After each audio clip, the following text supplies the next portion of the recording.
యేసుక్రీస్తు యేసుక్రీస్తు ప్రభువారు స్వయాన్న ఆయన మాటల్లో శిష్యులు దగ్గర కూర్చోబెట్టుకుని, కోర్స్ ఆ శిష్యులు కాకుండా దూరంగా సమూహాలు కూడా ఉన్నారు. కానీ బేసిక్‌గా ఈ యొక్క ప్రసంగం శిష్యులను ఉద్దేశించి ఆయన మాట్లాడిన ప్రసంగం ఇది. 1వ వచనం నుంచి 5వ అధ్యాయము 1వ వచనం నుంచి 16 వచనాల వరకు Christian character and Christian influence అనే 2 హెడ్డింగ్స్ కింద మనం చదివాం. మీకు గుర్తున్నదో లేదో అని మరలా మీకు నేను రిమైండ్ చేస్తా ఉన్నాను. Christian character and Christian influence.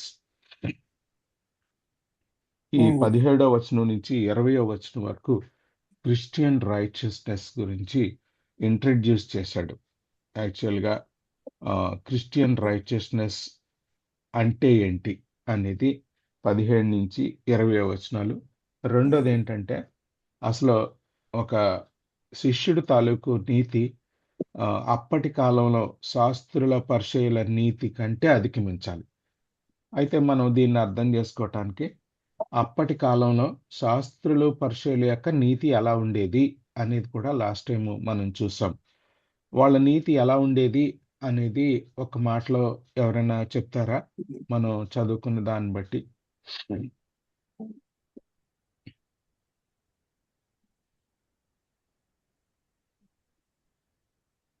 అంటే దశమ భాగాలు ఇచ్చే విషయంలో సోంపులో జీలకర్రలో కూడా వాళ్ళు దశమ భాగాలు ఇస్తా ఉండేవారు.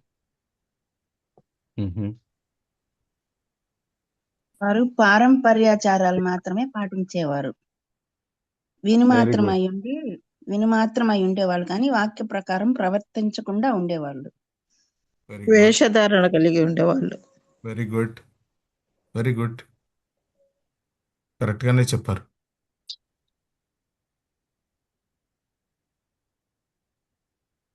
అది మనకి మత్తయి సువార్త 23వ అధ్యాయంలో ఉంది.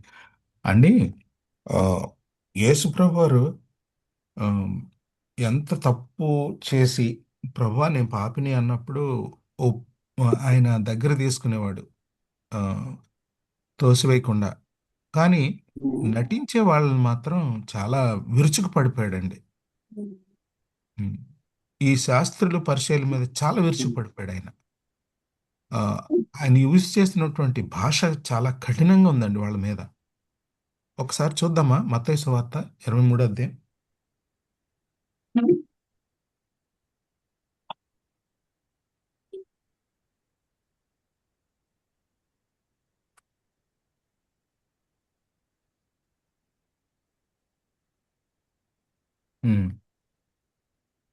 ఆయన అసలు వాళ్ళ శాస్త్రులు పరిచయాలు అంటే యేసుప్రభు వారు ఇక్కడ 20వ వచనంలో ఏమన్నాడంటే మీ నీతి అంటే ఎవరి నీతి? శాస్త్రులు పరిచయాలు. 20వ వచనం చదవండి అమ్మా ఒకసారి.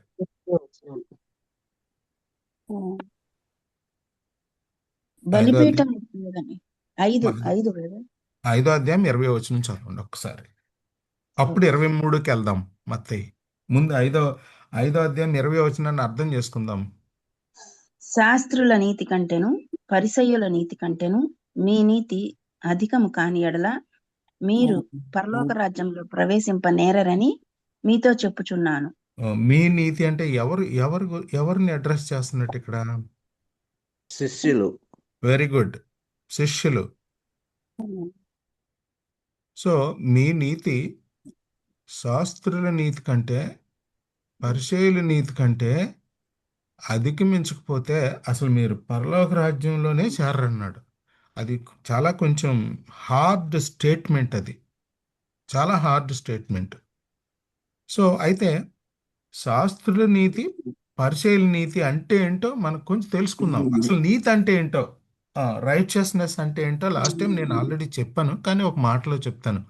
Righteousness is being right with God and right with others. Simple understanding. The meaning of the word righteousness is being right with God and right with others. ఇంకొక రకంగా చెప్పాలంటే దేవునితో అలైన్ అవటం, అంటే దేవుని మాటలు మన జీవితం మ్యాచ్ అవటం. That is right, being right with God. అదనమాట మన విశ్వాసం. దేవుడు కోరుకునే పద్ధతిలో ఉండటం, దాన్ని రైచియస్నెస్ అంటారు. దేవుని కోరుకునే పద్ధతి ఏంటంటే దేవుని యొక్క ఆ, నీతిమంతుడిగా తీర్చబడటం, రక్షణ పొందటం దగ్గర నుంచి ఆ ఆ యొక్క ఆ నీతి స్టార్ట్ అవుద్ది. ఆ రక్షణలో దేవుని పద్ధతిలో రక్షణ కొనసాగుద్ది. దీన్ని క్రిస్టియన్ రైచియస్నెస్ అంటారు. అయితే ఆ, ఈ క్రిస్టియన్ రైచియస్నెస్ ఆర్ గనక చూసినట్లయితే ఆ, యేసు ప్రభు మాటల్లో చూసినట్లయితే ఆ, మరి వాళ్ళ యొక్క రైచియస్నెస్ గురించి ఒక మాట చెప్పాడు. ఏంటంటే మరి వాళ్ళు బోధించే వాళ్ళంగా మనం ఉండకూడదు, ఆ, దాన్ని గైకొనే వాళ్ళంగా ఉండాలి. అదొక్క మాట చెప్పాడు. క్రిస్టియన్ రైచియస్నెస్ అంటే it is not just teachers of the law but the doers of the law అనేది రెండో మాట చెప్పాడు. ఏ వచనం అది? 5వ అధ్యాయంలో మనం చదువుకున్న దాంట్లో 19వ వచనం కదండి. 19వ వచనం. దేవుని రాజ్యంలో గొప్పోడు ఎవడంటే బాగా చెప్పినోడు కాదు, ఆ చెప్పిన దాని ప్రకారంగా జీవించినోడు. ఇప్పుడు నేను బాగా చెప్పొచ్చు, కానీ దేవుడు ఏం చెప్తున్నాడంటే మత్తయి సువార్త 5వ అధ్యాయం యేసు ప్రభువారు నువ్వు ఎంత బాగా చెప్తే నాకు అనవసరం, దాని ప్రకారంగా బోధించే దాని ప్రకారంగా జీవించటమే గొప్పతనం. అవునా కదా? నా మాటలు కాదు, నా మాటలు కాదు. ఏ వచనం ఆధారంగా మనం మాట్లాడుకుంటున్నాం ఇది? 19వ వచనం. 19వ వచనం. 19వ వచనం ప్రకారంగా యేసు ప్రభు సొంత మాటల్లో చెప్పిన దాని ప్రకారంగా మనం మాట్లాడుకుంటున్నాం. ఏంటంటే మీరు బోధించటం బట్టి గొప్పతనం కాదు, మేబీ గ్రేట్ స్పీకర్స్గా ఉండటం కాదు, గాడ్లీ టీచర్స్గా కావాలి. గ్రేట్ టీచర్స్ కాదు, godly teachers. Our lord Jesus Christ is not only a great teacher but is a godly teacher. అందుకనే మనల్ని కూడా బోధించే వాళ్ళంగా, బోధించటం అంటే మీరు అనుకోవచ్చు ఆ, కేవలము ఆ, ఇలాగా ఒక ప్లాట్ఫామ్ మీద పీపుల్కి బోధించటమేమో అని అనుకోవచ్చు. కేవలం అది మాత్రమే కాదు. పొద్దున్న లేచిన దగ్గర నుంచి we teach our children, we teach hour younger brothers, we teach hour younger sisters. So ఈ ఈ జీవితం అంటే పొద్దున్న లేచి సాయంకాలం వరకు ఇలా చేయాలి, అలా ఉండాలి, ఇలా ఉండాలి. మనకి మనం బోధించుకుంటాం, ఇతరులకి కూడా బోధిస్తూ ఉంటాం. We are all teachers in one sense. కొంతమంది ఇన్ఫార్మల్ టీచర్స్ ఉంటారు, కొంతమంది ఫార్మల్ టీచర్స్ ఉంటారు.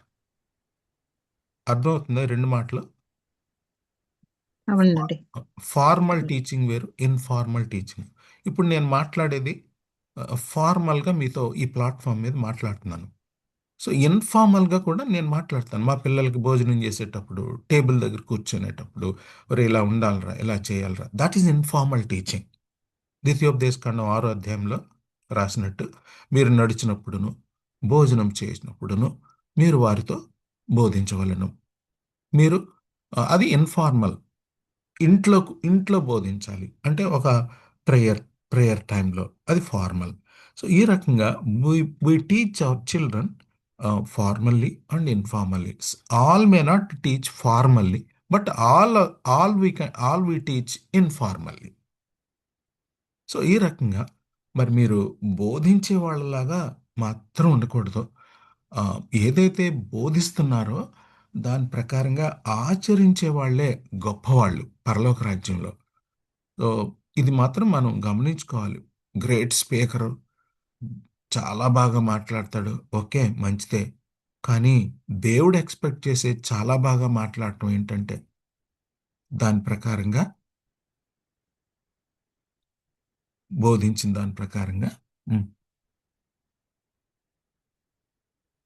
19వ వచనం ప్రకారంగా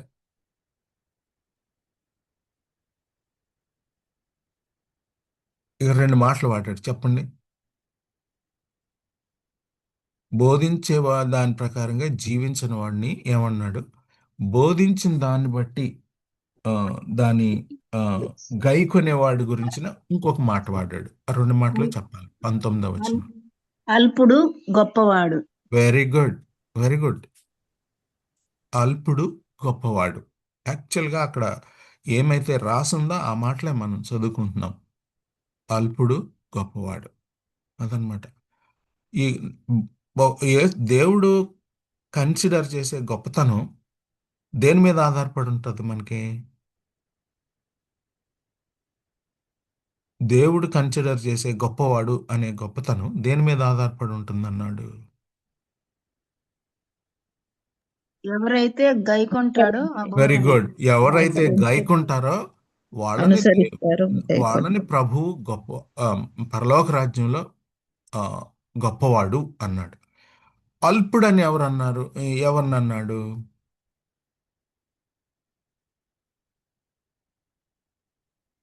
శిష్యులను, అనుసరించని శిష్యులను.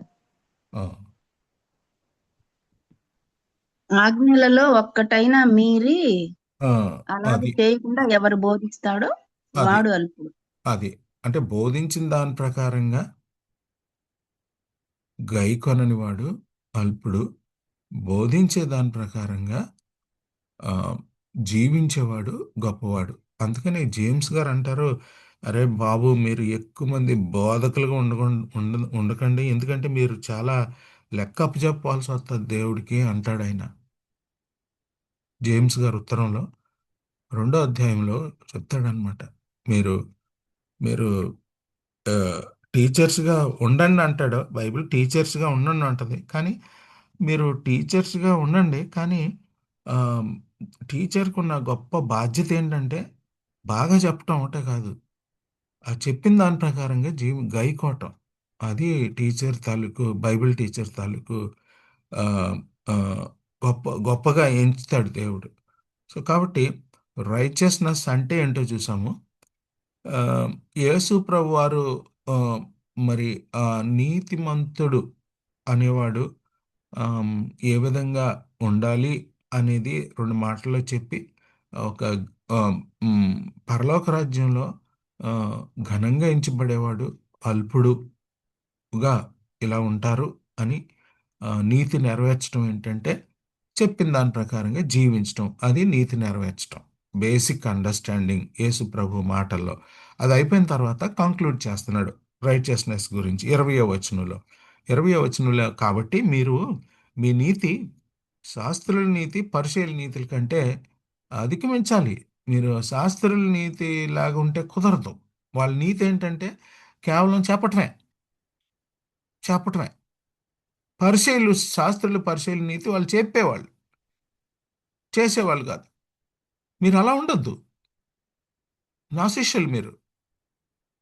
నేనేది చెప్తే, ఏ ధర్మశాస్త్రం ప్రకారంగా చెప్తే దాని ప్రకారంగా నేను ఎలాగా డిమాండ్స్ ఆఫ్ ద లా నేను ఎలా ఫుల్ఫిల్ చేస్తున్నానో మీరు కూడా demands of the God's word fulfil చేయాలి. అలా ఉండండి మీరు అని 20వ వచనం చెప్పాడు. అయితే నేను ఇప్పుడు ఏమంటానంటే, అసలు శాస్త్రుల నీతి, పరిసయ్యుల నీతి అనేది ఇక్కడ రిఫర్ చేశాడు కాబట్టి మత్తయి సువార్త 23లో అసలు ఈ శాస్త్రులు, పరిసయ్యులు వాళ్ళ నీతి గురించి ఎలా మాట్లాడాడో యేసు ప్రభువారు కొంచెం కఠినమైన మాటలు వాడాడు. అందులోంచి కొంచెం మీరు నాకు చెప్తే బాగుంటుంది, మనం అర్థం చేసుకుందాం. చెప్తారమ్మా? 23 తీద్దాం ఇప్పుడు. నేను చదవద్దు, మీరు అందులో నుంచి నాకు వాళ్ళ నీతి గురించి యేసు ప్రభువారు ఏం మాట్లాడారో ఒక మాట చెప్పండి, ఒక్కొక్కటి.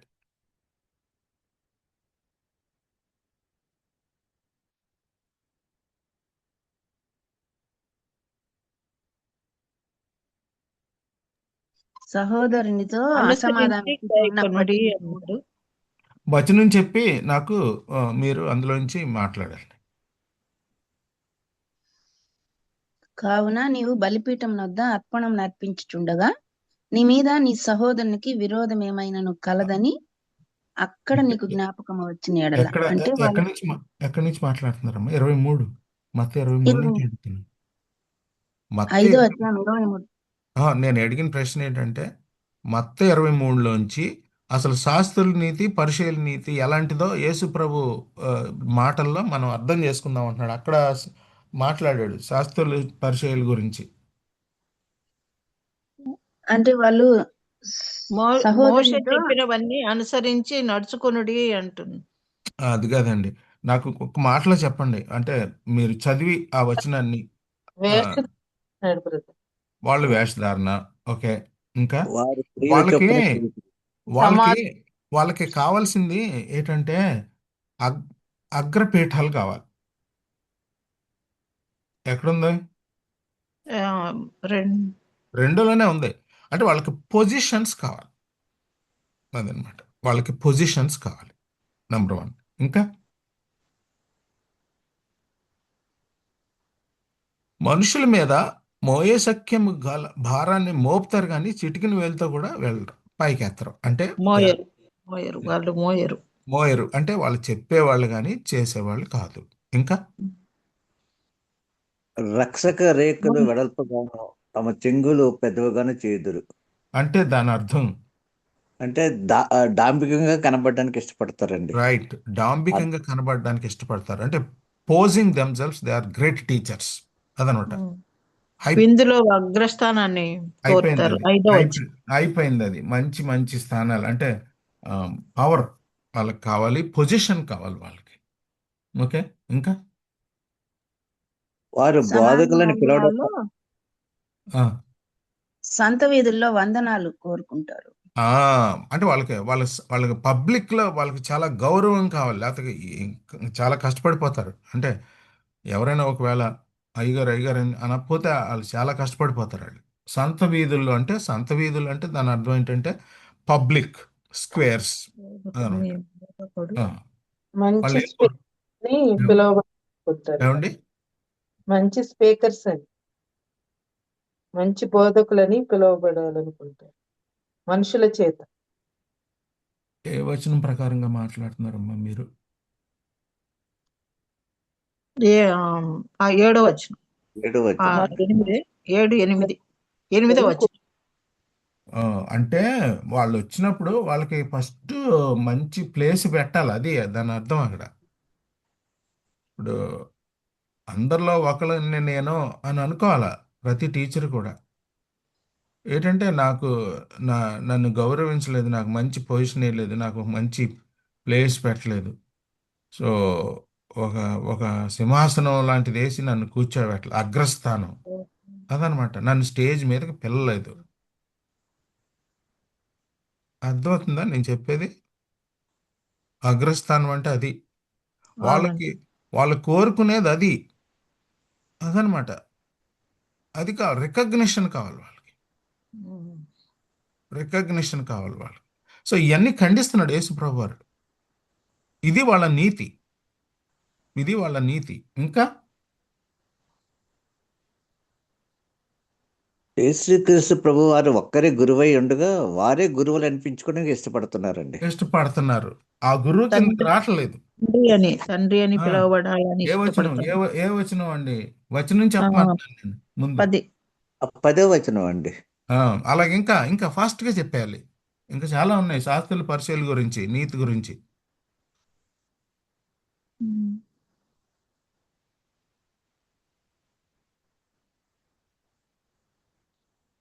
దేవుడు ఒక్కడే తండ్రి. తర్వాత 25 నుంచి ఇంకా చూసినట్లయితే అయ్యయ్యో, మీరు ఇంత ఇంత జాగ్రత్తగా చిన్న చిన్న వాటిల్లో కూడా టై తీస్తున్నారు, అసలు పోతుందరా మీకు అని అయ్యో అయ్యో అని ఎన్నిసార్లు అన్నాడు? 5 సార్లు. ఏ వచనాల్లో? 16వ వచనంలో, 15వ వచనంలో, మరి బ్లైండ్ పీపుల్ అంటున్నాడు. అయ్యో, ఎందుకు మీరు అంధులైన మార్గదర్శకులారా అంటే అంటే చాలా 22 కఠినమైన మాటలు కదా ఇవి. అంధులైన మార్గదర్శకులారా, వేషధారులారా, అయ్యో. 19వ వచనంలో, 19వ 23వ వచనంలో వచనంలో, 23వ వచనంలో, అవివేకులారా, అంధులారా, 23వ వచనంలో అయ్యో వేషధారులైన శాస్త్రులారా. మళ్ళీ వేషధారులారా. 25వ వచనంలో అయ్యో 26 వేషధారులైన శాస్త్రులారా, మీరు బయట క్లీన్ చేస్తారు, లోపల క్లీన్ చేసుకోరు. 27 వచనంలో ఏమంటున్నాడు? బయట అందంగా కనబడాలి సున్నం కొట్టిన సమాధులు, ఏముంది వైట్ షర్ట్ వేసుకుంటే ఒక ప్రీచర్ లాగా అయిపోతాను నేను, కానీ లోపల ఎలా ఉంది? వేషధారులైన శాస్త్రులారా.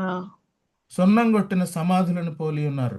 లోపల కుళ్ళు, సమాధిలో కుళ్ళు అన్నమాట అది. పైకి వైట్ వాష్ చేస్తారు కదా పైన, 28వ సంవత్సరానికి ఒకసారి అప్పుడప్పుడు మళ్ళీ వైట్ వాష్ పోతే సమాధులు. 29వ వచనంలో 28, 29 కూడా వేషధారులు. సో దీన్ని బట్టి ఏం అర్థం అవుతుంది? ఓకే, మీరు తర్వాత చదవండి అది. ఇప్పుడు నాకు 2 మాటల్లో చెప్పండి, వేషధారుల గురించి యేసు ప్రభు పలికిన మాటలు ఏంటి? సర్పములారా, సర్ప సంతానమా. అదేలేండి, అంటే నాకు కంక్లూషన్ చెప్పాలి.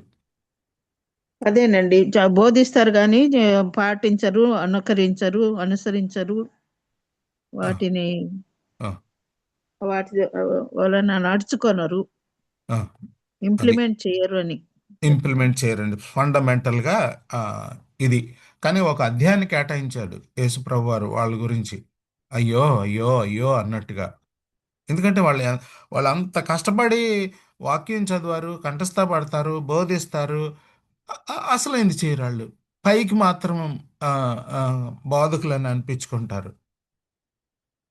ఇలా చెప్తున్నాను కానీ నాకు చాలా భయం. ఎందుకంటే ఈ చెప్పే మాటలు ఫస్ట్ నాకు తగులుతాయి, మీకు కాదు, నాకు తగులుతాయి. నా మీద పడుతుంది వాక్య భాగం ఫస్ట్. అరే నువ్వు చెప్తున్నావు, నీ చాలా జాగ్రత్త చూసుకొని.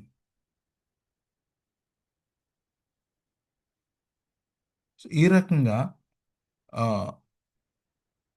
ఆ, క్రైస్తవుని యొక్క నీతి గురించి చెప్తూ 20వ వచనంలో ఏమన్నాడంటే యేసు ప్రభు వారు, మీ నీతి ఆ, లేకపోతే శాస్త్రుల నీతి కంటే మీ నీతి, అది అక్కడ. ఇలాగైనా నేను రివర్స్లో నేను చెప్తున్నాను, మీ నీతి శాస్త్రులు పరిచయాల నీతి కంటే అధిగమించాలి అదనమాట, అధిగమించాలి. అధిగమించకపోతే అసలు పరలోక రాజ్యంలో నువ్వు అసలు లేవు. అది చాలా ఇంకా హార్డ్ మాట అది. ఏంటి ఇంత కష్టపడి చేసినా సరే వేస్ట్ పాపం. అందుకని వాళ్ళని అయ్యో అంటున్నాడు అనమాట, ఇంత కష్టపడుతున్నారు మీరు, ఇది చేయకపోవటం వల్ల నీ పరలోక రాజ్యం పోగొట్టుకుంటున్నారు అన్నాడు, అంతే.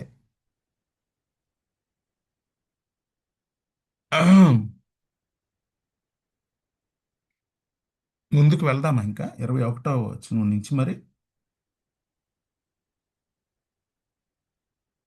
అయితే 21వ వచనం ఇప్పుడు ఇప్పుడు క్రైస్తవ నీతి గురించి ఒక ఇంట్రడక్షన్ లాగా ఇచ్చాడు 15 నుంచి 21 వరకు శిష్యులకి. బాబు, మీ నీతి, యు ఆర్ మై డిసైపుల్స్, మీ నీతి అప్పటి శాస్త్రులు పరిచయులు నీతి కంటే అధిగమించాలి, ఏమైనా సరే.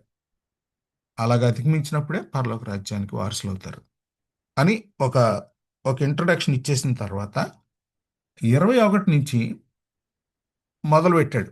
ఏ ఏ విషయాల్లో క్రైస్తవుడి యొక్క నీతి కనబడాలి అనే దానికి 21 నుంచి ఆ, ఆ, 26 వరకు ఒక అంశాన్ని మాట్లాడాడు. ఏదో చెప్పగలరా?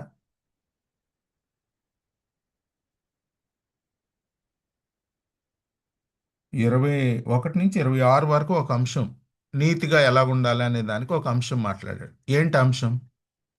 సమాధానం కలిగి ఉండాలి. మీకు అదే అర్థమైంది. ఓకే, కరెక్టే అది, కానీ ముఖ్యమైన అంశం ఉంది. ఓకే, సమాధానం కలిగి ఉండాలి అనేది ఉంది అందులో, కానీ చాలా ముఖ్యమైన విషయం గురించి మాట్లాడుతూ ఆ మాట అన్నాడు.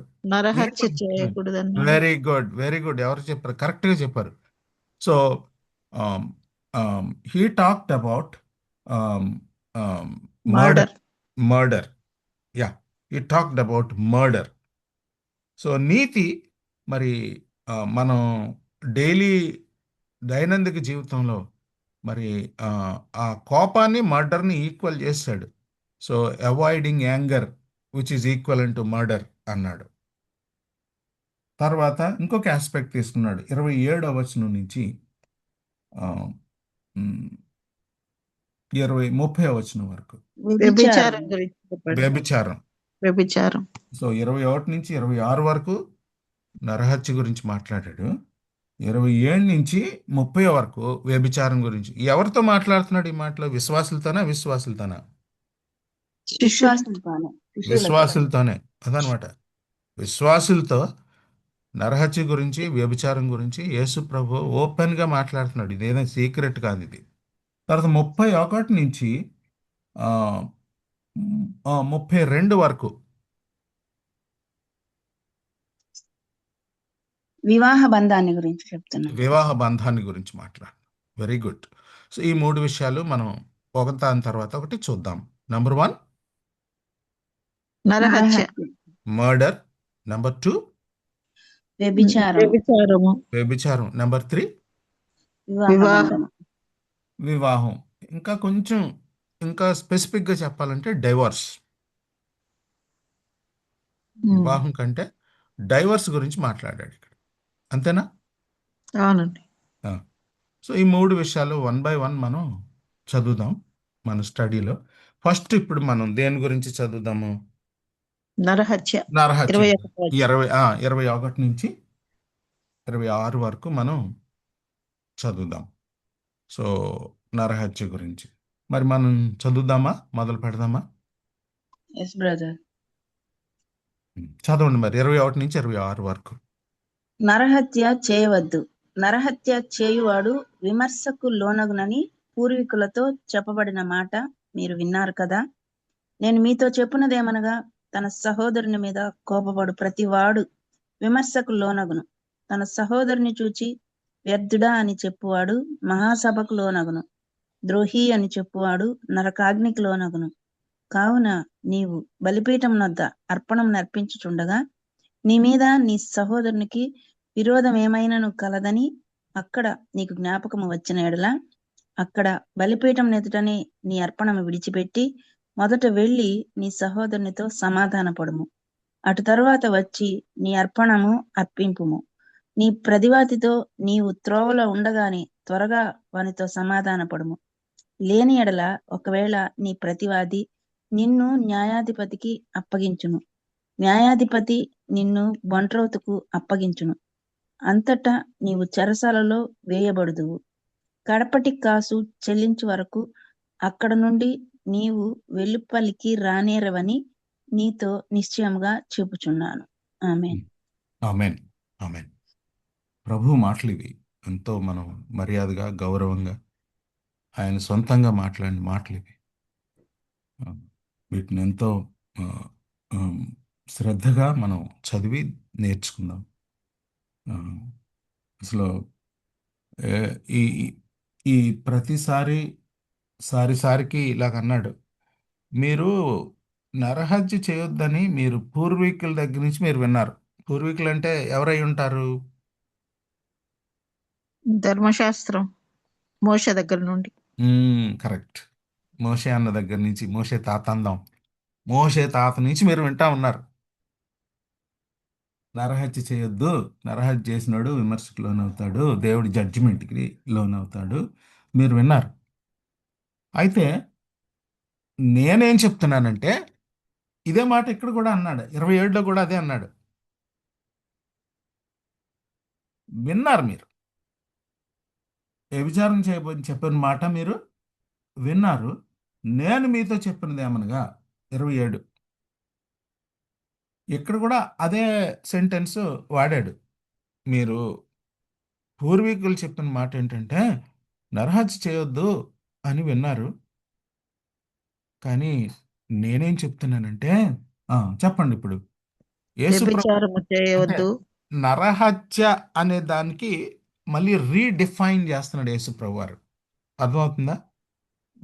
21వ వచనం నుంచి మనం చదువుతాం ప్రకారంగా నరహత్య అనేది కేవలము కత్తి పట్టుకుని చేయి పైకి ఎత్తక్కర్లేదు, నరహత్య అనేది ఆ నోటి మాట ఆ మాట్లాడేటప్పుడు కూడా. కోపంతో స్టార్ట్ అవుతుంది అది అక్కడ. అదనమాట. అంటే ఆ హత్య అంటే యాక్ట్ కాదు ఇక్కడ. ఇక్కడ యాటిట్యూడ్. ఉమ్. యాక్ట్ అంటే పూర్వీకులు మీకు చెప్పిన దాన్ని బట్టి మీకు అర్థమైంది ఏంటంటే it's only an act. But నేను చెప్పేది ఏంటంటే it is not only an act but it is also an attitude. It's an attitude. It is not only related to the actions, it is related to the heart. Okay. Um.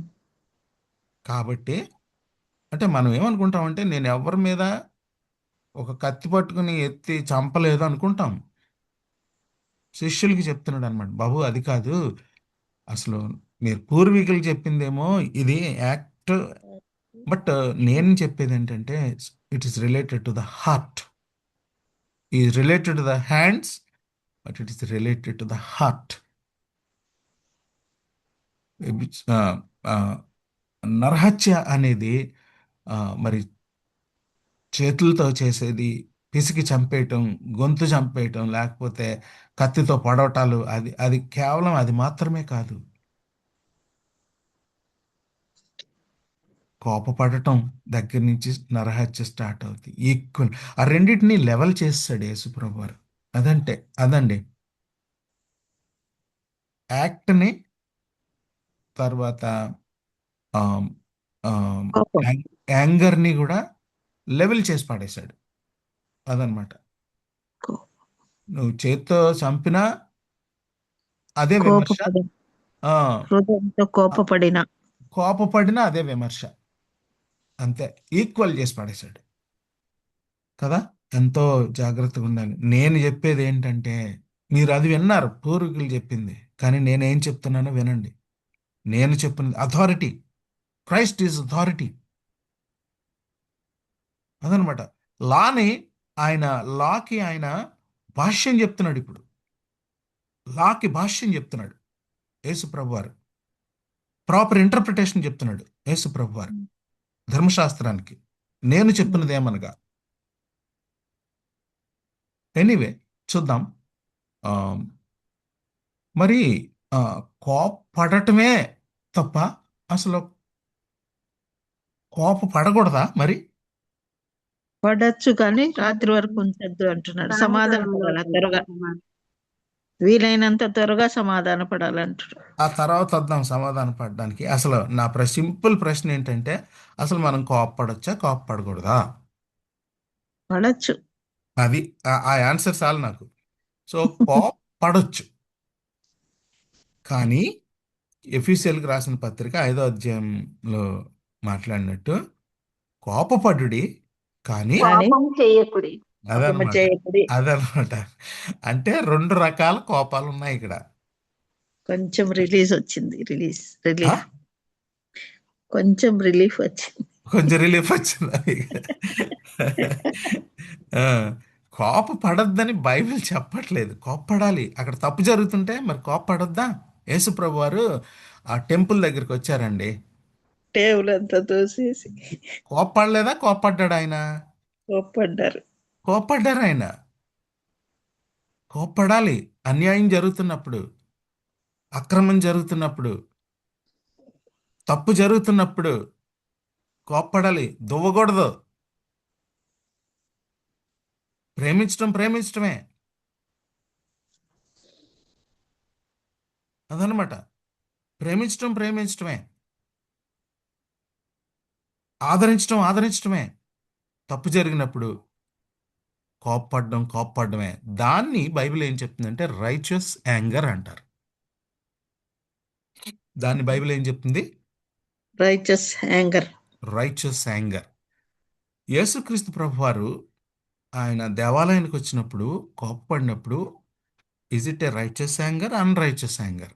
Righteous anger. It's a righteous anger. అదనమాట. దేవుడు అన్యాయం జరుగుతున్నప్పుడు చూసే దేవుడు కాదు. పాత నిబంధన గ్రంథంలో ఎన్నోసార్లు ఇశ్రాయేలీల మీద కోపడ్డాడు ఆయన. That is a righteous anger. వాళ్ళని డిసిప్లిన్ చేశాడు. It is a righteous anger. అలాంటి రైచస్ యాంగర్ దేవుని బిడ్డలుగా మనకు కూడా ఉండాలి. కాకపోతే దెర్ ఈస్ అనదర్ యాంగర్. దాన్ని ఏమంటామంటే అన్రైచస్ యాంగర్. అన్రైచస్ యాంగర్. సో ఈ యాంగర్ దేంతో సమానం అంటున్నాడు? వ్యభిచారం, నరహత్యతో సమానం ఆ, అంటున్నాడు. ఎక్కడున్నామమ్మా మనం? నరహత్య. ఆ, ఈ యాంగర్ మర్డర్తో సమానం అన్నాడు. అదనమాట. ఇప్పుడు చూద్దాం 22వ వచనం. నేను మీతో చదవండి. నేను మీతో చెప్పునదేమనగా తన హ్మ్. సహోదరుని మీద కోపపడు ప్రతివాడు విమర్శకు లోనగును.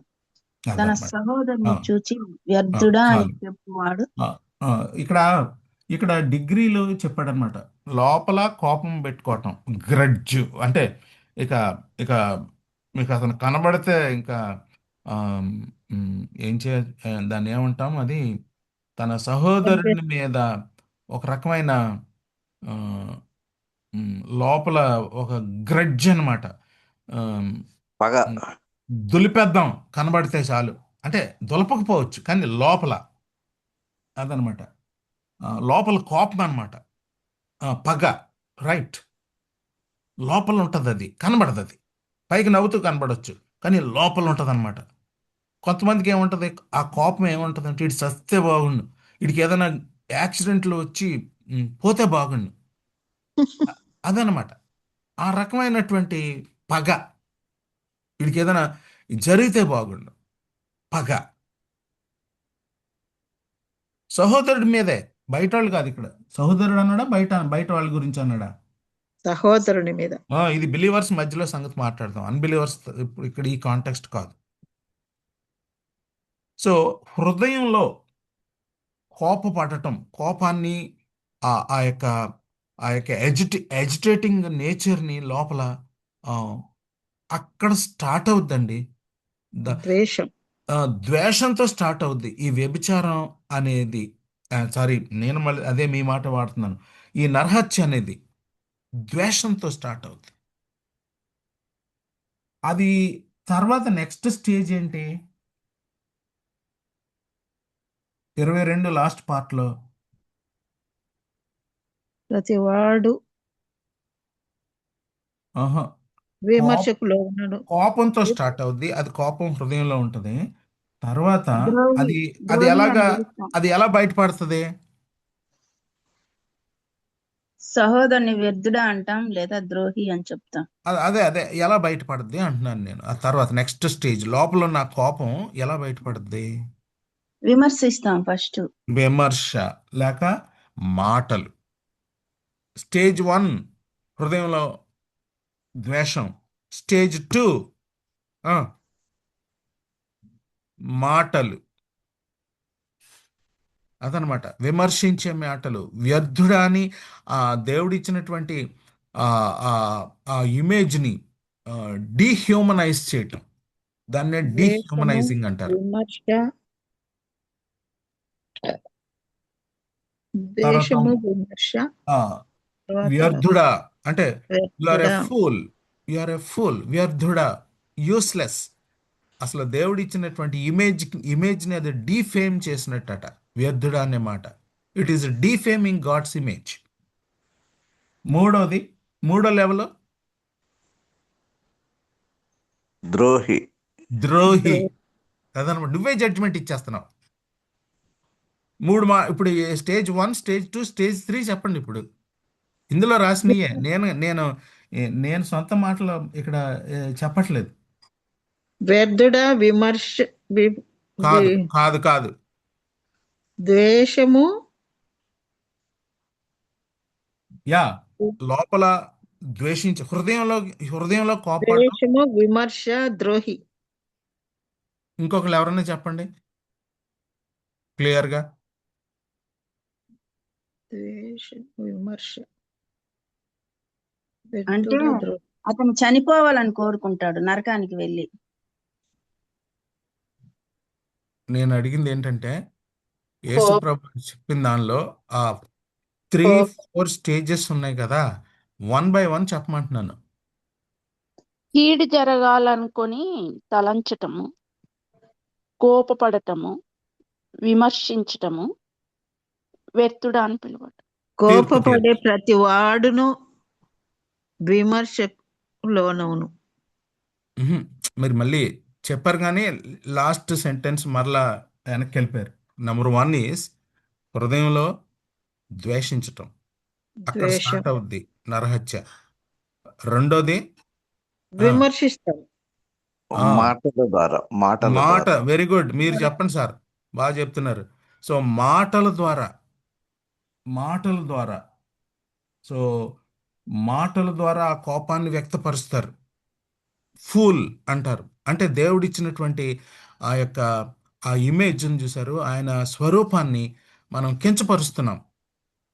దేవుడు ఆయన స్వరూపంలో, ఆయన పోలికలో ప్రతి ఒక్కరిని చేశాడు, ఆయన విమోచించాడు. మనమెవరం ఫూల్ అంటానికి? So you are a fool అంటే మరి అది ఆ, దేవుని యొక్క ఇమేజ్ను డీహ్యూమనైజింగ్ అంటారు దాన్ని. నంబర్ 2. నంబర్ 3, ద్రోహి, వ్యర్థుడా, ద్రోహి అన్నాడు. ద్రోహి. ద్రోహి అంటే ఆల్రెడీ నేను జడ్జ్మెంట్ సీట్లోకి వెళ్ళిపోతున్నాను, దేవుడి సీట్లోకి వెళ్ళిపోయి అతను తీర్పు తీరుస్తున్నాను. నేనెవరిని జడ్జ్మెంట్ సీట్లోకి వెళ్ళి తీర్పు తీర్చడానికి? ద్రోహి అని చెప్పటానికి దేవుడు తీర్పు తీరుస్తాడు, దేవుడు తీర్పు తీరుస్తాడు. సో కాబట్టి ఇక్కడ 2 రకాల యాంగర్స్ గురించి మనం చూడొచ్చు. ఫస్ట్ యాంగర్ ఈస్ ద్వేషం, righteous anger, and the second anger is unrighteous anger. అదనమాట. అక్కడ తప్పు జరుగుతుంటే చూస్తూ ఊరుకోవటం, లేకపోతే చక్కగా భుజం తట్టి పర్లేదు బ్రదర్, బాగా చేస్తున్నాం, ఈ ఓపెన్గా తప్పు చెప్తుంటే కోప్పడద్దు. ప్రేమించడం కరెక్ట్, అది అది రైచియస్ యాంగర్. సహవాసంలో తప్పు జరిగినప్పుడు యేసుప్రభు ఏ విధంగా మరి ఊగిపోయాడో, మరి తప్పు జరిగినప్పుడు మనం దాన్ని అడ్రస్ చేయొద్దు. దాన్ని రైచియస్ యాంగర్ అంటారు. అన్రైచియస్ యాంగర్ ఏంటంటే మరి హృదయంలో సహోదరుని మీద ఆ, కత్తి కట్టడం, అది హృదయంలో. తర్వాత మాటల ద్వారా యూస్లెస్ ఫెలో అనే మాటలు వాడడం, అసలు ఆ మాట అసలు ది డీహ్యూమనైజింగ్. థర్డ్ థింగ్ ఈస్ వ్యర్థుడా అంటే యూస్లెస్. మూడోది ఏంటంటే ద్రోహి, అంటే జడ్జిమెంట్ తీర్చడం అన్నమాట. సో ఈ రకమైనటువంటి స్టెప్ 1, స్టెప్ 2, స్టెప్ 3 ఎక్కడ స్టార్ట్ అవుతుందంటే స్టెప్ 1 యాంగర్, ఇన్సల్ట్, అదనమాట. ఈ రకమైనటువంటి యాంగర్ మర్డర్తో ఈక్వల్ చేస్తున్నాడు అనమాట. సో ధర్మశాస్త్రం డిమాండ్ ఇక్కడ నరహత్య విషయంలో యేసుక్రీస్తు ప్రభువారు దాన్ని చాలా బాగా ఎక్స్ప్లెయిన్ చేశాడు. కాబట్టి మనం ఏం చేయాలి చెప్పాలి ఇప్పుడు. సరే, అనవసరంగా కోప్పడకూడదు. ఏమండి? అనవసరంగా కోప్పడకూడదు, అవసరంగా కోప్పడాలి. ఓకే, అది రైచియస్ యాంగర్ అది.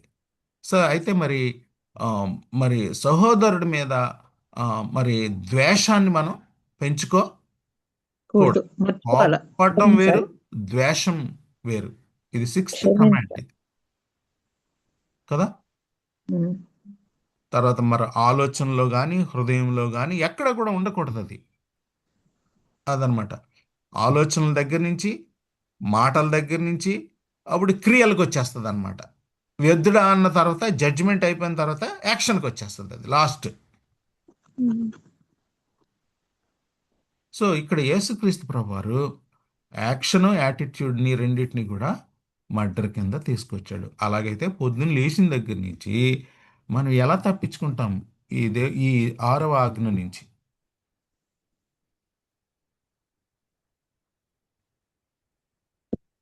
మర్చిపోవాలి, సమాధాన పడాలి.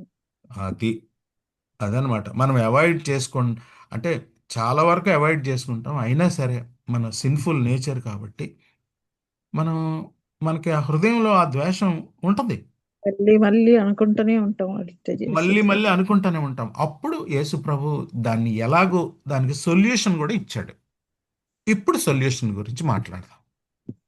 ఓకే, 21 నుంచి 22 వరకు ఆ, దాని ప్రాసెస్ ఇచ్చాడు. ఎక్కడి నుంచి స్టార్ట్ అవుద్ది, యాక్షన్ నుంచి ఆలోచన వరకు అదంతా కూడా నరహత్య కింద చెప్పేశాడు. మరి అలాగైతే పొద్దున్న లేచిన దగ్గర నుంచి మన సహోదరుల పట్ల, మన భార్యల పట్ల, మన భర్తల పట్ల కొంచెం ఆ, మరి మనం కోపం లోపల ఉంచుకోవటం, ద్వేషం ఇలాంటివి ఉంటాయి. కాకపోతే వాటిని ఎలా హ్యాండిల్ చేయాలి? హ్యాండ్లింగ్ అన్రైచియస్ యాంగర్ రెండో part. What is unrighteous anger అనేది 21 నుంచి 22 వరకు చూసాం.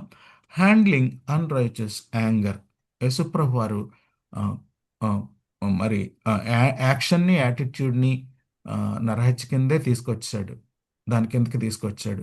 మరి అయితే విశ్వాసులంగా మనం మరి దేవుడిచ్చిన ఈ ఆజ్ఞను పదే పదే అతిక్రమించకుండా దేవుడు ఇచ్చిన సొల్యూషన్ ఏంటి అనేది మీరు చెప్పండి,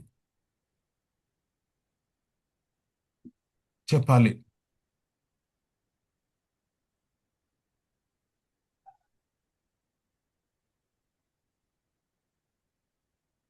రెండు ఉదాహరణలు చెప్పాడు ఆయన. రెండు ఉదాహరణలు 23 నుంచి 26 వరకు రెండు ఇలస్ట్రేషన్స్ చెప్పాడు.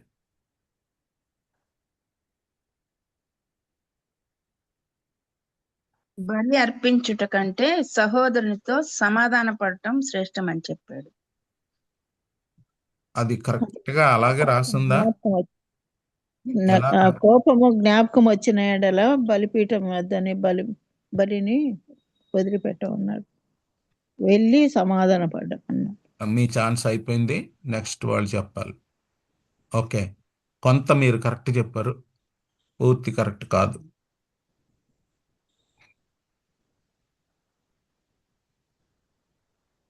అర్పణ ముందు సమాధానం, అర్పణ తర్వాత అర్పణ. Okay, correct.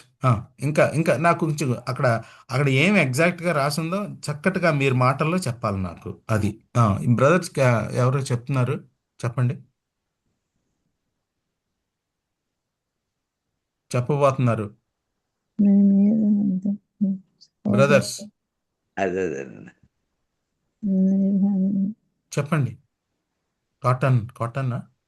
అదే సార్, అదే సహోదరుడిపై విరోధం అనేది ఉండకూడదు అనే ఉద్దేశంతో అది జ్ఞాపకం వస్తే ఇమీడియట్ గా సమాధానం పడమంటున్నారండి. అంటే అలాగ చెప్పేదానికి రెండు ఎగ్జాంపుల్స్ తీసుకున్నాడు ఆయన. ఏంటంటే నేను చెప్పనివ్వండి అయితే 23వ వచనంలో ఏమన్నాడంటే, మీరు చర్చ్కి వెళ్ళినప్పుడు దేవుణ్ణి ఆరాధించడానికి వెళ్ళేప్పుడు నీ మీద ఎవరికైనా కష్టం ఉంటే, నీకు ఎవరికైనా కష్టం ఉంటే అంటలేదు, నీకు ఎవరి మీదైనా కష్టం ఉంటే నీకు తెలుస్తుంది, వెళ్ళి వెంటనే సమాధాన పడతావు. కానీ వాళ్ళ కోపం ఉంటే మనం పోవాలి, నా మీద వాళ్ళకు కోపం ఉంటే మనం పోయి సమాధాన పడి అప్పుడు నువ్వు వచ్చి నువ్వు ఆరాధనలో పాల్గొ, నీ అర్పణ పెట్టు. అంటే వర్షిప్కి వచ్చేటప్పుడే ఇది సెటిల్ చేసుకోవాలి. అలాంటి వర్షిప్ నాకు అక్కర్లేదు అన్నట్టు అంటున్నాడు అనమాట ఇక్కడ. అంతేనా? చూడండి 23వ వచనం చదవండి. కావున నీవు బలిపీఠమునొద్ద అర్పణం నర్పించుచుండగా నీ మీద నీ సహోదరునికి విరోధం ఏమైనను కలదని అక్కడ నీకు జ్ఞాపకం వచ్చిన ఎడల. ఆగండి, అక్కడ ఆగండి. ఇప్పుడు దేవుని సన్నిధికి వచ్చినప్పుడు అది ప్రైవేట్ కావచ్చు, పబ్లిక్ కావచ్చు. పబ్లిక్గా ఎక్కడికి వస్తాం? దేవుని సన్నిధికి, బల్ల ఆరాధనకు. బల్ల ఆరాధనకు. చర్చ్కి వచ్చినప్పుడు. కరెక్ట్. దేవుని సన్నిధికి పబ్లిక్గా వస్తాం, ప్రైవేట్గా ఎప్పుడు వస్తాం? వ్యక్తిగత ప్రార్థనలో. Very good, very good, very good, బాగా చెప్పారు. వ్యక్తిగత ప్రార్థనలు. సో అక్కడికి వచ్చినప్పుడు దేవుడు ఏం చేస్తాడంట? పరిశుద్ధాత్మ దేవుడు జ్ఞాపకానికి తీసుకొస్తాడట. మరి తమ్ముడు, నువ్వు మరి నీ మీద పలానా వాళ్ళకి బాధ ఉంది కదా, నా భార్యకి నా మీద బాధ ఉందని తెలిసినప్పుడు నేను వచ్చి ప్రార్థన చేస్తే నాకు సమాధానం ఎలా ఉంటుందండి? ముందు ఆవిడకి సారీ చెప్పాలి, అది సెటిల్ అవ్వాలి. అవ్వకుండా ఏం ఎరగనట్టు వచ్చి దేవుడి దగ్గరికి దేవా దేవా అంటే అది అది ఒప్పుకోవట్లేదు. దేవుడు అది ఒప్పుకోవట్లేదు. ముందు పోయి నువ్వు నీ భార్యతో సమాధానం, నీ సహోదరి లేకపోతే నీ సహోదరుడితో నువ్వు సమాధాన పడు. నీ మీద కష్టం ఉంది ఆయనకి ఆవిడికి, దాన్ని అడ్రస్ చేయకుండా వచ్చి ప్రార్థనకి రెడీ అయితే మరి ఇక్కడ దేవుడు ఏమంటున్నాడు?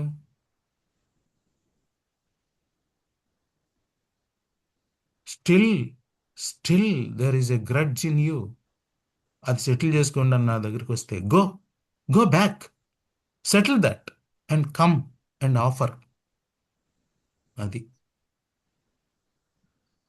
Is it clear?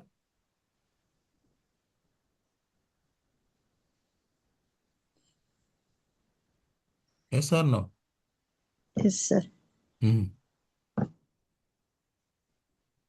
రెండవ ఉదాహరణ,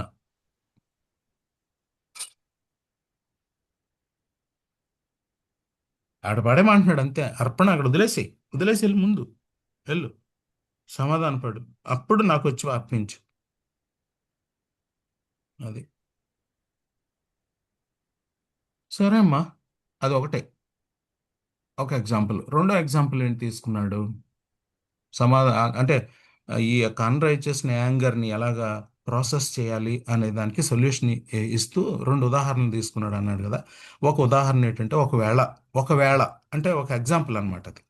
ఒకవేళ నీ సహోదరుడు కి నీ మీద కష్టం ఉంటే నువ్వు వెళ్ళి, అది నీకు తెలిస్తే, అదనమాట. నాకు తెలిసింది నా సహోదరుడికి నా మీద కష్టం ఉందని నాకు తెలిసింది, అదనమాట. తెలియకపోతే గొడవ లేదు, తెలిసిన తర్వాత సమాధాన పడవు. ఇగ్నోర్ చేయకూడదు, వెళ్ళి సమాధాన పడాలి. డౌట్ అడగనా? చెప్పమ్మా. డౌట్ అడగచ్చు. మరి అప్పుడు యెరూషలేం దేవాలయానికి సంవత్సరంలో 3 సార్లు వెళ్ళేవాళ్ళు కదా. వాళ్ళు ఎంతో దూరం ప్రయాణం చేసి వచ్చేవాళ్ళు. వాళ్ళకి అప్పుడు బలిపీఠం దగ్గర వాళ్ళకి గుర్తొస్తే అప్పుడు వెళ్ళిపోవాలా వాళ్ళు? అప్పుడు కూడా ఇప్పుడు ఇది ఎవరికి చెప్తున్నాడు? ఏ ఏ ఏ ఏ కాలంలో ఉన్న వాళ్ళకి చెప్తున్నాడు? శిష్యులకు చెప్తున్నాడు కదా. అప్పటికి టెంపుల్ ఉందా, లేకపోతే టెంపుల్ కాంటెక్స్టా, లేకపోతే టెంపుల్ దాటి వచ్చేసామా? టెంపుల్ దాటి వచ్చామండి. టెంపుల్ దాటి వచ్చేసాం అంటే అది కేవలం ఉదాహరణ అని చెప్తున్నాను, అందుకే. Okay okay. అంటే అప్పటికి దేవుడు ప్రభు చనిపోలేదు కదా. Okay okay. అప్పుడు ఉంది కదా బ్రదర్, టెంపుల్ ఉంది కదా. ప్రభు ఉన్నప్పుడు టెంపుల్ ఉంది కదా. టెంపుల్ సంగతి కాదమ్మా. ఇక్కడ యేసు ప్రభు ఉండేటప్పుడు సినగోగ్స్ ఉన్నాయి, సినగోగ్ సమాజ మందిరాలు. అంటే సమాజ మందిరం వదిలేసి వెళ్ళిపోవాలి అంతేగా. మరి నువ్వు దేవుడి దగ్గరికి ఏ అర్పణ తీసుకొచ్చినా, అది థ్యాంక్ ఆఫరింగ్ అవ్వచ్చు, లేకపోతే ప్రైజ్ ఆఫరింగ్ అవ్వచ్చు, లేకపోతే సిన్ ఆఫరింగ్ అవ్వచ్చు, ఏదైనా కానీ అది విశ్వాసులతో చెప్తున్నాడు. అవిశ్వాసులతోనూ శాస్త్రులతోనూ పరిచయులతోనూ కాదు చెప్పేది. అక్కడ ఆ అర్పణ, అక్కడ ఆఫరింగ్ అక్కడ వదిలేసేయి, వెళ్ళిపోయి సమాధానం పడి అప్పుడు అర్పించు. పాయింట్ పోతుంది ఇక్కడ మనకి. పాయింట్ పోకూడదు.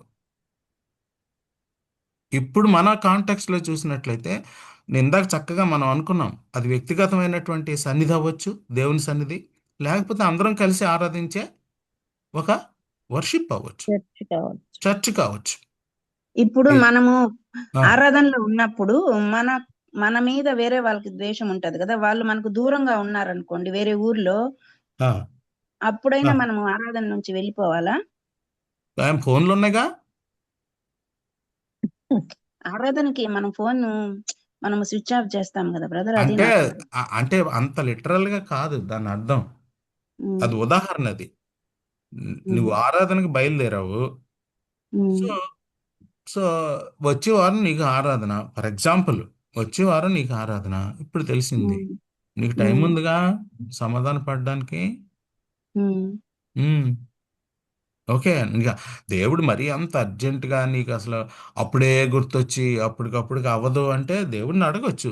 అది వేరే. ఇది ఇది ఓన్లీ ఎగ్జాంపుల్ అంతే.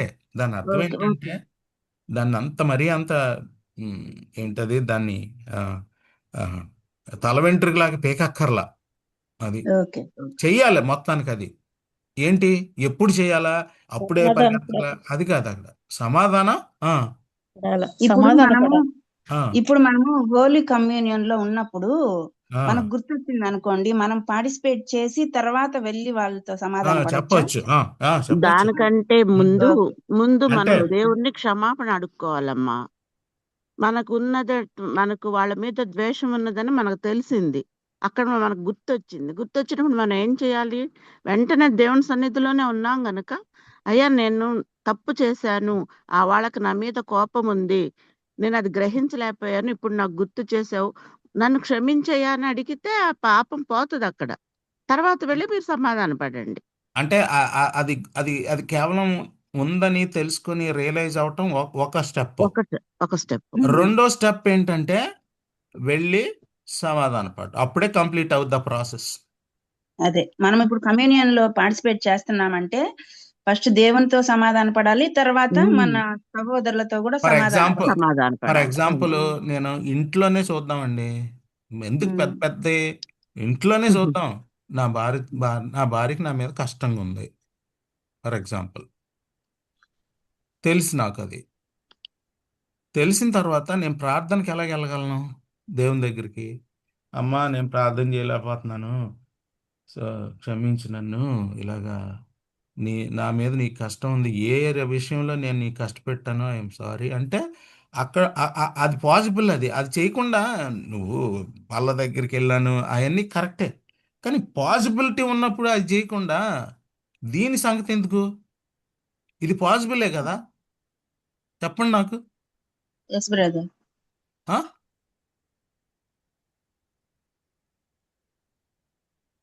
ఏమండి? Yes brother. నీకు పాసిబిలిటీ ఉన్నంత వరకు ముందు అది చెయ్యి. అదనమాట. తీరా అక్కడ బల్ల దగ్గరగా గుర్తొచ్చినప్పుడు తప్పకుండా మీ ఇందాక అనుకున్నట్టు దేవా నువ్వు నాకు గుర్తు చేసావు, థ్యాంక్ యూ, నేను వెళ్ళి అతనితో సమాధాన పడతాను, ఆమెతో సమాధాన పడతాను. Lord help me to do that gracefully అని దేవుని అడగొచ్చు. ఓకే. అదొక అదొక సెట్టింగ్. ఇంకొక సెట్టింగ్ ఏంటి నేను చెప్తున్నాను, ఇంట్లోనే పిల్లల మీద కోపపడ్డాను నేను, లేకపోతే వాళ్ళకి డాడీ మీద చాలా బాధ ఉంది పిల్లలకి. అది చిన్నపిల్లలు అవ్వచ్చు, పెళ్ళైన పిల్లలు కూడా అవ్వచ్చు. నాన్నగారి మీద చాలా బాధ ఉంది పిల్లలకి. ఏదో ఒక దురుసుగా ఒక మాట మాట్లాడేశాను, హృదయంలో బాధ పెట్టుకున్నాను పిల్లల మీద. అది నా మీద, పిల్లలకి నా మీద కష్టం ఉందని నాకు తెలిసిన తర్వాత ఆ, ఆ, ఆ, అది బల్ల కాదు, అది మామూలు డైలీ దైనందిక జీవితం అది ఇక్కడ. అవును. మరి అలా చేయటం న్యాయం కదా మరి? పిల్లలకి వెళ్ళి అయ్యా నా మీద నీకు కష్టం ఉంది, నేను అనవసరంగా హృదయంలో నీ మీద కొంచెం కోపం పెట్టుకున్నాను రా, ఐఎమ్ సారీ కొడుక అనే చెప్పాల్సిన బాధ్యత ఉందా లేదా? వాళ్ళ వరకు ఎందుకు? షూర్ గా చేయాలి బ్రదర్. ఆ, నేను అదే చెప్తుంటా. సో మినిమం థింగ్స్ వదిలేస్తున్నాం మనం. సో ఇప్పుడు క్లియర్గా ఉందా అండి? మనం నెక్స్ట్ ఎగ్జాంపుల్కి వెళ్ళొచ్చా ఓకే బ్రదర్. సిస్టర్ నిర్మలా గారు? సార్ వెళ్ళొచ్చు సార్. సరే. సో నెక్స్ట్ ఎగ్జాంపుల్ ఏంటి? ప్రతివాది. ప్రతివాది. Very good. సో నీ ప్రతివాది, నీ అపోనెంట్ తో ముందే రాజీ పడితే బెటర్, కోర్టు వరకు వెళ్ళొద్దు అంటున్నాడు. అదొక ఎగ్జాంపుల్ మాత్రమే. సెట్ అయిపోద్ది కదా, కోర్టు వరకు ఎందుకు? కోర్టు వరకు వెళ్తే నిన్ను ప్రూవ్ చేస్తుంది కోర్టు, నిన్ను జైల్లో పెడుతుంది, నీకు శిక్ష వేస్తాడు. ఎందుకు వచ్చింది? నీ ప్రతివాదితో నువ్వు తప్పు చేశావు అనేది నీకు అర్థమైపోయినప్పుడు నీ ప్రతివాదితో అయ్యా నా తప్పు అయిపోయింది, కోర్టు వరకు ఎందుకులే sir, out of court settlement చేసేసుకుందాం, తప్పు అయిపోయింది నాది, అబ్బే నా తప్పైనా సరే ఈ కోర్టులో కొట్టేస్తే పై కొట్టుకెళ్తాను, పై కొట్టుకెళ్తే ఆ పై కొట్టుకెళ్తాను, నేను అలాంటి స్వభావం నాది. నేచర్ ఆఫ్ మర్డరస్ నేచర్ నాది.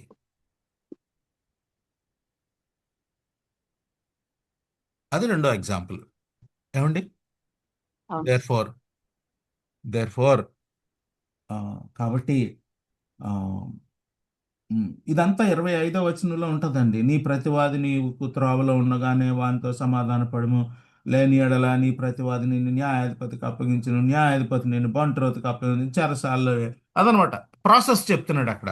ఎందుకు ఆ కోర్టు వరకు వెళ్ళి ఆ తర్వాత జైల్లో పెట్టడం, అదంతా ఆ ప్రాసెస్ అంతా ఎందుకు? తప్పు చేసినప్పుడు అయ్యా ఇది తప్పు అయిపోయింది, నాకు కోర్టు వరకు వెళ్ళొద్దు, అది విశ్వాస లక్షణం. అది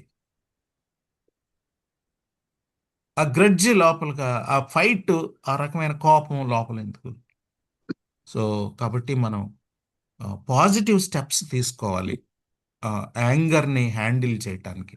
హ్యాండ్లింగ్ అన్రైచస్ హ్యాండ్లింగ్ యాంగర్. ఒక విశ్వాసి యాంగర్ని ఎలా హ్యాండిల్ చేయాలి అనేది చాలా చక్కగా యేసు ప్రభు వారు ఇక్కడ చెప్పారు. ఇక్కడ స్టోరీ చూడండి. ఇక్కడ మరి ఇక్కడ వీళ్ళు ఎలా హ్యాండిల్ చేశారు యాంగర్ని, వీళ్ళిద్దరూ.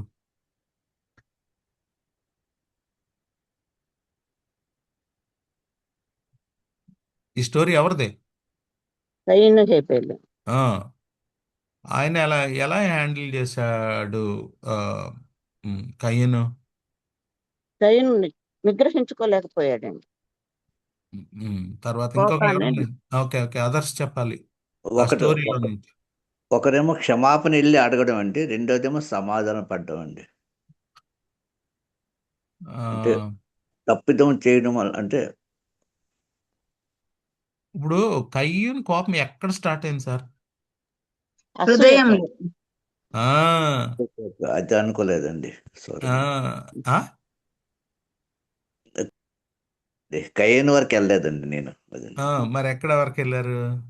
ఇంకా పాతదే చూస్తున్నానండి ఇంకా. ఇప్పుడు మరి స్టోరీ ఇక్కడ పెట్టాను, మీరు మీరు బొమ్మ చూడలేదా? చూడలేదు సార్. సరే సరే సరే సరే. ఇప్పుడు ఒకవేళ ఎవరికన్నా ఈ పిక్చర్ చూస్తే అర్థమవుతుంది కదా. కరెక్ట్ అండి. అసలు కయ్యను కోపం ఎక్కడ స్టార్ట్ అయింది అనేది మీరు చెప్పండి. హృదయంలోనే. అదనమాట, హృదయంలో స్టార్ట్ అయింది. ఆ మొహం మధ్యలో ముడుచుకున్నాడు, ఆ మధ్యలో దేవుడు అడిగాడు, మూతి ఎందుకయ్యా? ముడుచుకున్నాడు, ఆ? కోపంతో మూతి ముడుచుకొని చంపేశాడు. ఆ, అప్పుడు దేవుడు అడిగాడా లేదా? 4:6 ఒకసారి చదవండి. జెనసిస్ 4:6.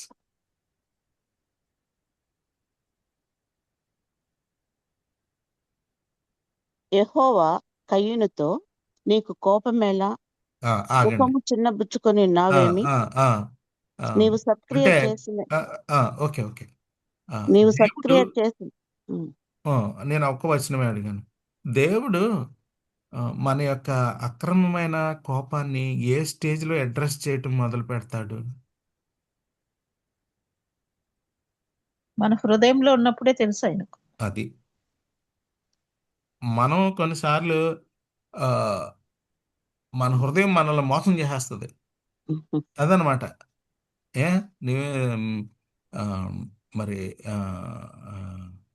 పర్లేదు, నువ్వు అలాగా చేయొచ్చు సహోదరుడి మీద, నీకేంటి, నీకు ఇలా చేశాడు అలా చేసే హృదయం కొన్నిసార్లు మనల్ని మోసం చేస్తుంది. కానీ దేవుడు మాత్రం, కయ్యను ఎందుకయ్యా నువ్వు అంత కోపం అంటే, దేవుడు ఒక అవకాశం ఇచ్చాడు కయ్యూనికి మర్డర్ చేయకుండా ఉండటానికి. అక్కడ కనుక దేవుడి మాట విన్నుంటే ఆ హృదయంలో, ఆ రోజు ఆ మర్డర్ జరుగుండేది కాదు. కయ్యూను, ఎందుకయ్యా నీ సహోదరుడి మీద కోపం? అవకాశం, దేవుడు అవకాశాలు ఇస్తాడు మనకి సమాధానం పడటానికి. అదనమాట. చంపేసిన తర్వాత కూడా అడిగాడు, ఏందయ్యా అంటే, వెర్ ఈజ్ యువర్ బ్రదర్ అంటే నేను ఏమన్నా చూడండి, అప్పటికి కూడా ఆడ హృదయంలో కోపం పోలేదు. కావలి వాడనా? ఆ, నేను చూడండి, కావలి. నరహత్య తాలూకు కాన్సిక్వెన్సెస్ ఇప్పుడు మనం అనుభవిస్తున్నాం. నరహత్య అంటే కోపం తాలూకు కాన్సిక్వెన్సెస్ చాలా ఉంటాయండి, పర్యవసానాలు చాలా ఉంటాయి. అది కనుక ఒప్పుకొని దేవుని సన్నిధిలో సమాధానం పడకపోతే చాలా కాన్సిక్వెన్సెస్ ఉంటాయి, చాలా కాన్సిక్వెన్సెస్ ఉంటాయి. కాబట్టి ఎంత త్వరగా మనం సమాధానం పడితే అంత మంచిది.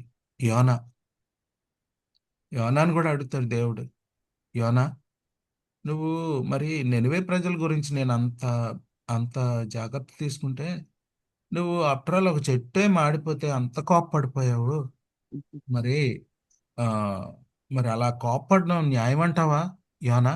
అవకాశం యోనాకి. ఇలాగా దేవుడు ప్రవక్తల దగ్గర నుంచి, శిష్యుల దగ్గర నుంచి, నాయకుల దగ్గర నుంచి ఆ కోపం గురించి దేవుడు అడ్రస్ చేస్తూ వచ్చిన దేవుడు హృదయంలో నుంచే, హృదయంలో ఉన్నప్పుడే అది అది చేతులతో ఆ యాక్ట్ చేయకముందే దేవుడు మనతో మాట్లాడుతున్నప్పుడు వెంటనే సమాధానం పడడం న్యాయం. బహుశా ఈ ఈ ఉదయకాల సమయంలో దేవుడు మనతో మాట్లాడితే ఎవరికన్నా మన మీద కష్టం ఉంటే, మన ఇంట్లో వాళ్ళు అవ్వచ్చు, బయట సహోదరులు అవ్వచ్చు, దేవుడు ఒక అవకాశం ఇస్తున్నాడు వెళ్ళి సమాధాన పడటానికి. Shall we do that?